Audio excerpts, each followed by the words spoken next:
All right. Today, we're finally going to get into something that I think you guys are going to find interesting, the First World War. Today is kind of the introductory day. You'll be doing a little bit of reading. You've got some thinking maps, some notes you got to take. Pretty easy, but this is going to lay the foundation for everything else we're doing this week. On Tuesday, Wednesday, and Thursday, I got a PowerPoint. I got some videos. Might look at some documents even dealing with World War One. And then on Friday, we'll kind of wrap it up with another SAQ.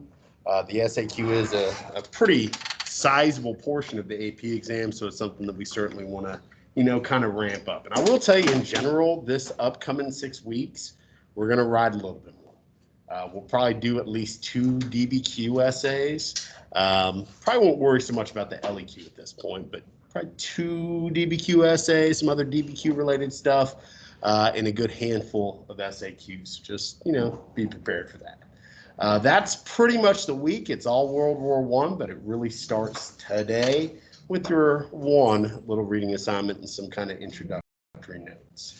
I'll go over that here in a second. Let's talk, though, about other things of note. This week, technically, we're still in the fourth 6 weeks, but anything we do this week, especially like this SAQ at the end of the week, that's going to be shifted to next 6 weeks.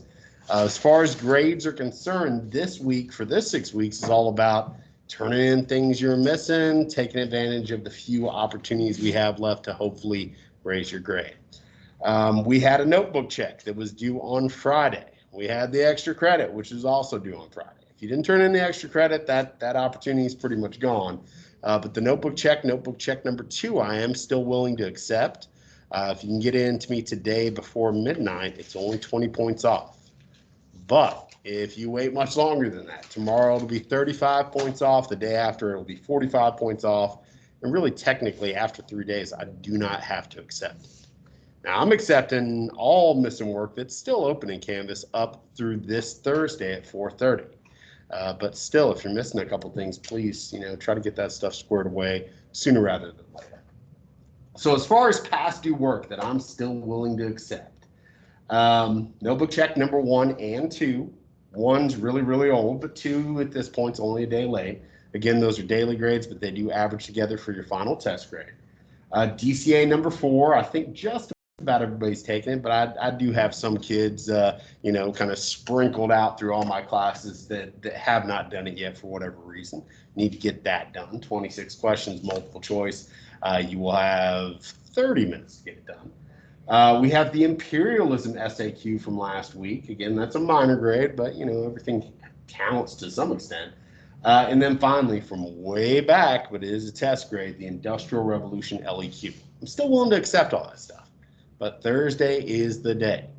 Thursday, 4:30, all that stuff's locked down, and I'm not going to accept anything after that. So please get your stuff squared away.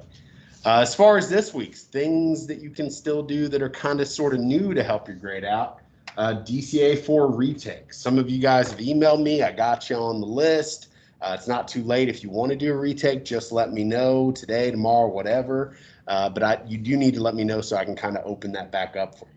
The retake themselves, it's the same test. The questions will be scrambled a little bit, the answers and whatnot, but it's the same test. You will have an expanded time limit of 45 minutes as opposed to 30 minutes.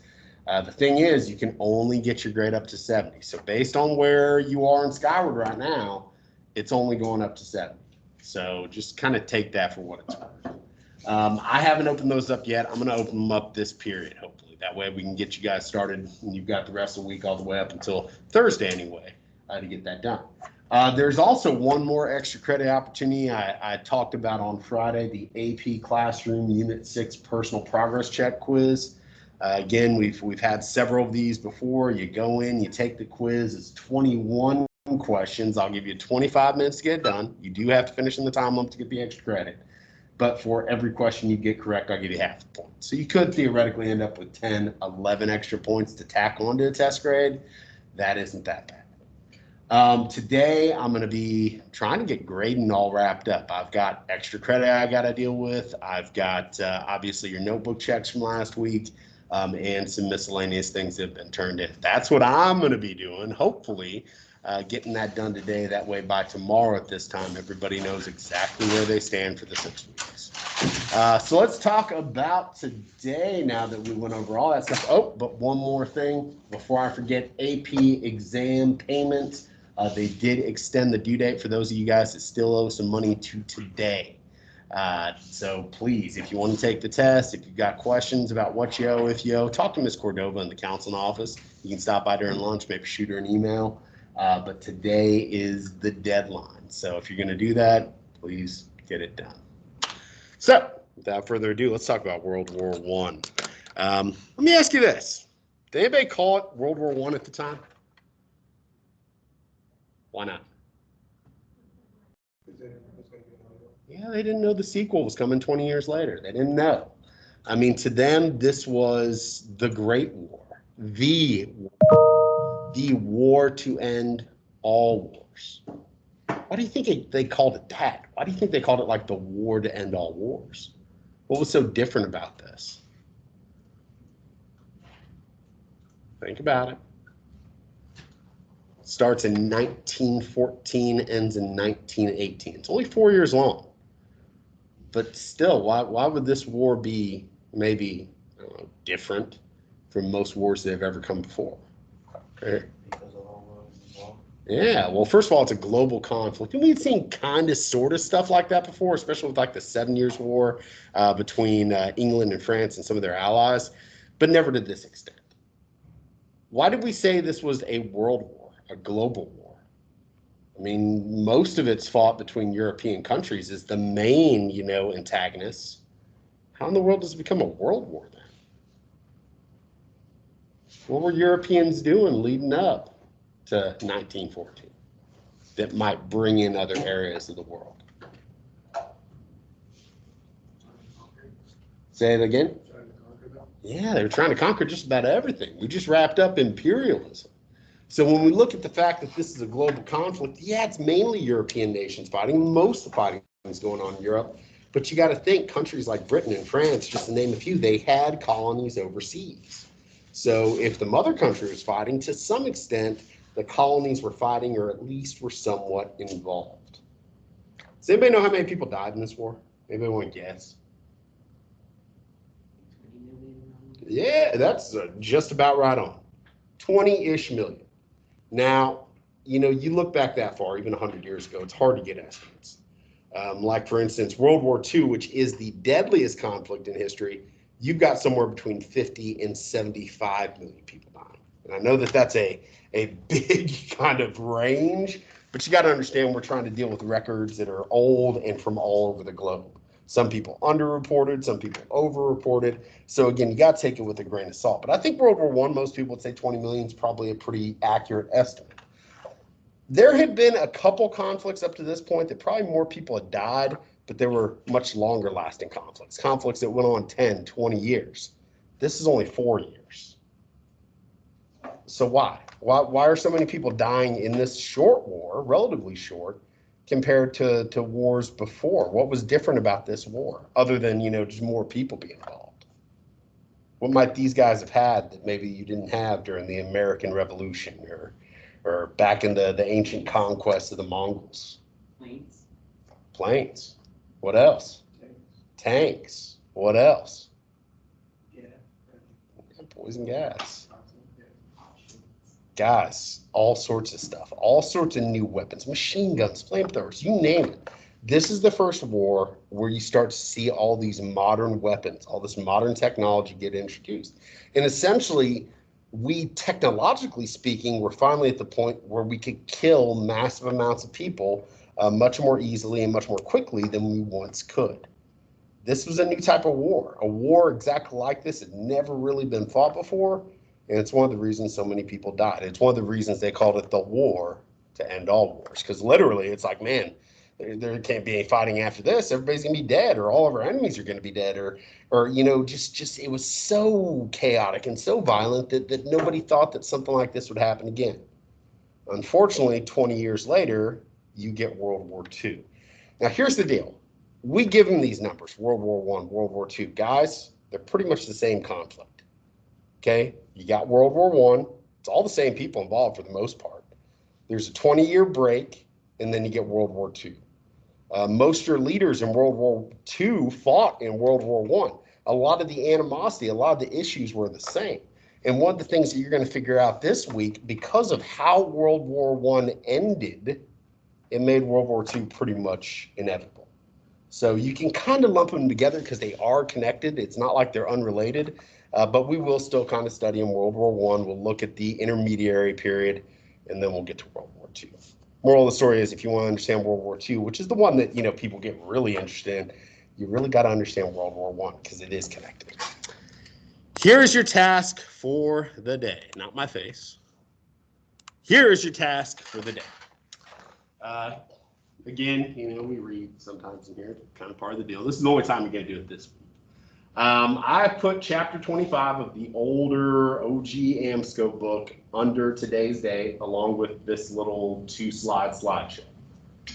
There are a few questions, a few things that you need to answer, that you need to create in your notebook. This is going to be the first kind of entry into our new notebook check coming up here in a few weeks. So while, I should say, reading chapter 25 of the OG AmScope book, copy and complete the following. Now, when I say copy, you can copy these word for word. Just make sure that when you look back at this, you know what it is. So you put immediate cause of World War I, long-term cause, stuff like that. It doesn't have to be word for word, but if you just got answers in there, it's kind of hard to go back and look at them and know what you're talking about. So have some sort of indication as to what this stuff is. But here's what I want. First, describe the immediate cause of World War I. Something happens. Okay, there's a very specific incident that happens that kind of tips the first domino. Okay, that's what we're looking for. There have been a bunch of stuff that have been kind of boiling over for years, but it only took one thing to kind of start the actual fighting. That's what I'm looking for, the immediate cause, the thing that just kind of started the conflict off. Then I want you to describe the main long-term causes of World War I. These are things that have been happening for years. Main is an acronym. Each letter stands for something. Tell me what they stand for, maybe a little bit about each. Next, create a tree map of the primary alliances during World War I. You don't have to do a tree map, but I think it works well like that. On a tree map, you start, World War I alliances. Maybe on one side, you got the Central Powers. On the other side, you got the Allies. And then just list off the main ones. Doesn't have to be every single country. But getting kind of the leading portions, the ones that you kind of need to remember. Next, create a bubble map or something similar, identifying new weapons and tactics used in World War I. A lot of brand new stuff, a lot of new ways of fighting come out during this conflict. It's one of the reasons so many people died. That's what I'm looking for. Can be a bubble map. If you want to listen out, that's fine, but I think a bubble map one's cooler. I got to look over this at some point. It's kind of nice to see some variety. Next, describe the circumstances that led the United States to join World War I. We did not want to get involved. It took a few very specific things to kind of drag us in. We really only get heavily involved in the last year of the war. What were the things that drug us in? Describe. And then finally, about the same time period, describe the circumstances that caused the Russian Empire to exit. They fought early on. They fought for most of the war, but at a certain point before the war was over, they bowed out. They went home. They said, we're done. Y'all are on your own. Why? That's what I'm looking for. Again, you'll find this in the first half of the chapter. That's really what you need to get done today. If you have an opportunity, read the rest of the chapter past this. But, at least get to this point. And I would say this is in the first 5 pages or so. So that is the game plan today. Tomorrow and most of the rest of the week, we'll be doing some stuff together. PowerPoint video, might look at some documents. We'll just kind of have to wait and see on that. And then on Friday, we'll do the SAQ. Any questions about the game plan today? Pretty straightforward. Get to it. If you want to listen to your headphones, more power to you.